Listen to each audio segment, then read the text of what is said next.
আমাদের সামনে কোরবানি। কোরবানি হজের একটা অংশ। আমরা যারা হজে যাব না তাদের জন্য হজের এই অংশটা কোরবানির মাধ্যমে আল্লাহ তাআলা আমাদের পরে দিয়েছেন।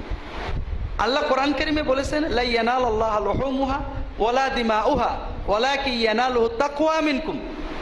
আল্লাহ রক্তও নেন না, আল্লাহর কাছে গোশতও যায় না, শুধু আল্লাহ অন্তরের নিয়ত তাকওয়া দেখেন। কাজে কোরবানির ক্ষেত্রে আমাদের নিয়ত, আল্লাহ তুমি হুকুম করেছো আমার আওলাদেরা খাবে, গরিবেরা খাবে, আত্মীয় স্বজন খাবে, আমি সওয়াব পাবো, এই চিন্তায় কোরবানি দিতে হবে। কোরবানি লোকে দেখবে, ছোট গরু দিলে মানুষে কি বলবে, একটু বড় দিতে হবে, অথবা গোশত যত বেশি আমি ঘরে ফ্রিজে রাখতে পারি অনেকদিন, এই চিন্তায় কোরবানি দিলে তো কোরবানি হলো না। কোরবানি আল্লাহর জন্য আমি ব্যয় করব, আমার সন্তান খাবে এটাও, গরিবেরা খাবে এটাও, আত্মীয় স্বজন খাবে এটাও, আল্লাহর হুকুম হিসেবে আমি পালন করব। কাজেই যারা ধনী, যারা নিয়মিত আপনারা গোশত কিনে খেতে পারেন, তারা 3 ভাগ না বেশি দেওয়ার চেষ্টা করবেন দরিদ্রদের। এখানে 3 ভাগ করতে হবে এটা জরুরি না, বরং আপনি যত বেশি পারেন দেওয়ার চেষ্টা করবেন। আবার যারা দরিদ্র, সন্তানেরও খাওয়াতে পারে না, তারা কিছু রাখবেন, কিছু খাওয়াবেন সুবিধা মতো। চেষ্টা থাকবে মানুষকে দেওয়া, ভালো করে দেওয়া, জান ভরে দেওয়া, মানুষ যেন খেতে পারে, আল্লাহ যেন খুশি হন, এদিকে খেয়াল রাখতে হবে। ভাগে কোরবানি করতে হয় আমরা বাধ্য হয়ে, অনেকে পারেন না একসাথে, আল্লাহ রাসূল সাল্লাল্লাহু আলাইহি ওয়াসাল্লাম বিধান দিয়েছেন। এক্ষেত্রে দুটো ভুল, দুটো সমস্যা। একটা হলো আমাদের দেশের কোন কোন আলেম বলেছেন ভাগে কোরবানি হবে না, কথাটা তারা ঠিক বলেননি, খুবই ভুল বলেছেন। সৌদি আরবের আলেমরা এই মশলা শুনলে হাসে যে পেয়েছে কোথায় এগুলো। রাসূলুল্লাহ সাল্লাল্লাহু আলাইহি ওয়াসাল্লাম 7 জনে ভাগে কোরবানি দেওয়ার অনুমতি দিয়েছেন, সহিহ হাদিস। এখন তারা বলেন যে উনি যেহেতু সফরের ভিতরে কোরবানি দিয়েছেন, ভাগে অনুমতিটা সফরে দিয়েছেন, কাজেই নিজের বাড়িতে থাকা অবস্থায় হবে না। এটা কোরআন এবং সুন্নাহর মূলনীতিতে ভুল। রাসূলুল্লাহ সাল্লাল্লাহু আলাইহি ওয়াসাল্লাম যদি কোনো অনুমতি দেন আর দেওয়ার সময় ফিক্স না করে দেন, বলেন যদি যে হ্যাঁ সফরে অন্য সময় না, তাহলে ভিন্ন। আর উনি যদি কিছু না বলে দেন তাহলে সবার জন্য ওটা উন্মুক্ত হয়ে যায়। এজন্য ভাগে কোরবানি দেওয়ার ব্যাপারটা সহিহ হাদিসে আসছে, এবং বাড়িতে সফরে মুকিম অবস্থায় সকল অবস্থায় কুরবানি ভাগে দেওয়ার বৈধতার ব্যাপারে শাফেঈ, হাম্বলি, মালিকি, হানাফি ফুকাহাদের ইজমা আছে। কাজেই এটা নিয়ে বিতর্কটা অনাকাঙ্ক্ষিত এবং অনুচিত, হাদিসের আলোকে ঠিক না। সহিহ হাদিসে অনুমতি আছে, আমি আবার একটা শর্ত জুড়ে ওটা বন্ধ করব, যেটা শর্ত রাসূলুল্লাহ সাল্লাল্লাহু আলাইহি ওয়াসাল্লাম করেননি, সাহাবীরাও করেননি। আর একটা ভুল আমরা করি, ভাগের নামে মুত্তাকি লোকেদের সাথে ভাগ না করে যে কোনো লোকের সাথে ভাগ নিই। যেমন বেনামাজি, হারামখোর, যারা হারাম উপার্জন নির্ভর, এদের সাথে ভাগ নেবেন না, কারণ বেনামাজির ঈমান নিয়েই সন্দেহ আছে। যে লোক নামাজ পড়ে না কিন্তু স্বীকার করে খুব কঠিন গুনার কাজ করছি, খুব মনে পাপ আছে যে আল্লাহ নামাজ না পড়ে চোরের চেয়ে খারাপ, লুচ্চোর চেয়ে খারাপ, মদ করের চেয়ে খারাপ, আমি একটা বড় অন্যায় করছি, তার ঈমান কোনো রকম থাকতেও পারে, নাও পারে। আর যে মনে করে যে নামাজ না পড়লে ও নামাজ পড়ছে আমি ভালো আছি, এ একেবারে 16 আনা কাফের, কোনো সন্দেহ নেই, কারণ সে নামাজের গুরুত্বই মানে না। নামাজ পড়ে তার চেয়ে বেনামাজি ভালো হইতে পারে, এই চিন্তাটাই একটা সম্পূর্ণ ঈমান হারানো চিন্তা।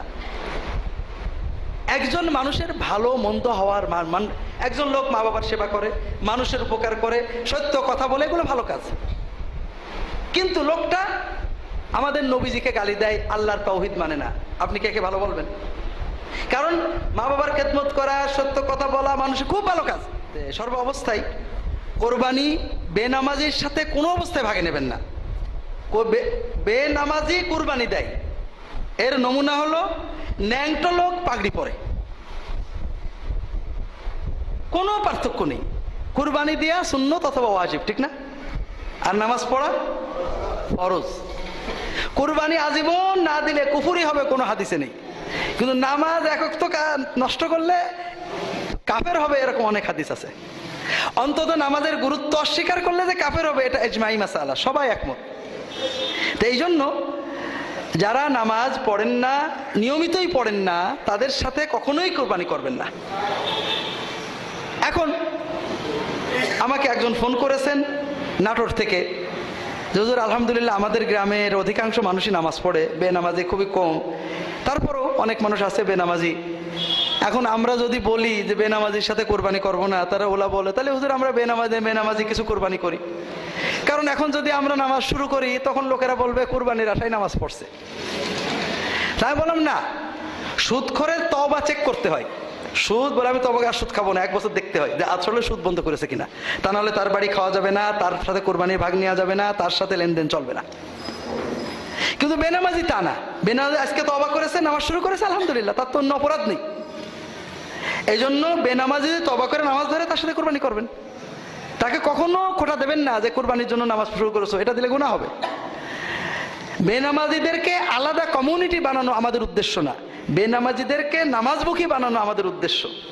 ইমাম আলেমদের এ ব্যাপারে সচেতন হতে হবে। বেনামাজিকে আউট করা উদ্দেশ্য না, ইন করা উদ্দেশ্য, যে ভাই নামাজটা অন্তত পড়েন। আমাদের এখানে, আমার গ্রামের, আমি বাংলাদেশে আসার পরে প্রায় 4-5 বছর এই মসজিদেই জুমা পড়াতাম। গ্রামে আমার ছোটবেলার এক খেলার সাথী মতোই মারা গেল, নামাজ পড়তো না। তো মারা গেছে, তার শ্বশুর আবার দিনদার মানুষ, মারা গেছে, বলেছে জানাজা পড়াতে, বলে যে নামাজ পড়তে, বলে না, তাহলে আমি জানাজা পড়াবো না, আত্মীয় স্বজন পারলে পড়ুক। তো এখন জানাজা ভালো হয়নি, ওই শ্বশুর বোধ অল্প 2-4 লোক নিয়ে কোনো রকম জানাজা পড়েছে। পরের জুমা থেকে আমাদের গোবিন্দপুরের লোকের মুসল্লির সংখ্যা বেড়ে গেল। অনেকেই যাদের মোটে দেখতাম না জুমার দিনে দেখা শুরু। আমার কথা, ভাই আল্লাহর কাছে তোমার জন্য সাক্ষী দেবো, তোমাকে আমি একদিনও মসজিদ দেখলাম না, কি করে সাক্ষী দেবো কও? অন্তত মসজিদে আসো, আমি বেঁচে থাকলে তোমার জন্য সাক্ষী দেবো। আর মসজিদে আসবে না, যে তোমার সাক্ষী দেবে সে বুঝবে, আমি ওর ভিতরে নেই। তা আমরা এর পরে দেখা গেল গোবিন্দপুরে মুসল্লির সংখ্যা বেড়ে গেল, অনেকে অন্তত জুমায় আসা শুরু করে দিলেন। তা আমাদের উদ্দেশ্য ইন করানো, আউট করা না, বেনামাজিকে সমাজচ্যুত করা না, বেনামাজিকে আদর করে নামাজ পড়ে সমাজে আনা। কাজেই বেনামাজির সাথে কোরবানির ভাগী হওয়া যাবে না। যারা হারাম উপার্জন নির্ভর, ঘুষ খান জানি, সুদ খান জানি, তাদের সাথে কোরবানির ভাগ কখনোই করবেন না, কোনো অবস্থাতেই না। এদিকে সবাই খেয়াল রাখতে হবে। আল্লাহ তাআলা সবাইকে তৌফিক দান করুন, আমিন।